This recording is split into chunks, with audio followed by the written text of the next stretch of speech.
Hello, Buchu. Let's read the question first. A small ball is left in viscous liquid in a tall container from large height.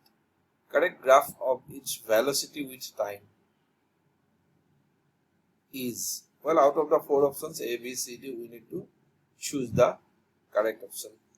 The key concept involved in this question that is actually that one terminal velocity. Okay, when an object is allowed to fall in a liquid, in a fluid, basically three forces act on it. First of all, mg, and then that buoyant force.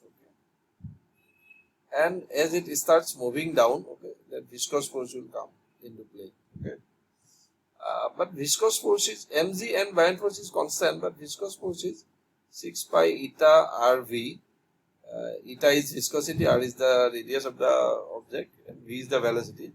So as it falls down through the liquid, velocity goes on increasing, so viscous force also goes on increasing. It means that fv part is going on increasing. So one time comes, initially velocity goes on increasing, because that mg is greater than that fv and fv, hence it is accelerated. It means velocity goes on increasing. But as velocity goes on increasing, at a time the value of viscous force will be sufficient, and fv plus fb equals to mc.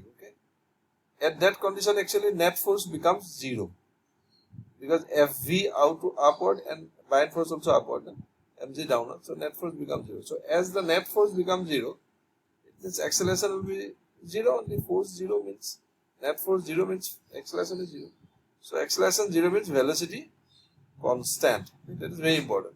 So first velocity increases, as long as fv is not sufficient enough, so that fv plus buoyant force equals mg. So till then velocity goes on increasing because acceleration is there. But after that, as the net force becomes 0, so acceleration becomes 0 and velocity constant. So ultimately the rough pattern of the velocity versus time graph will be, first it increases, then go to a terminal value. That is, in fact, that is called terminal velocity actually. The velocity achieved by the particle.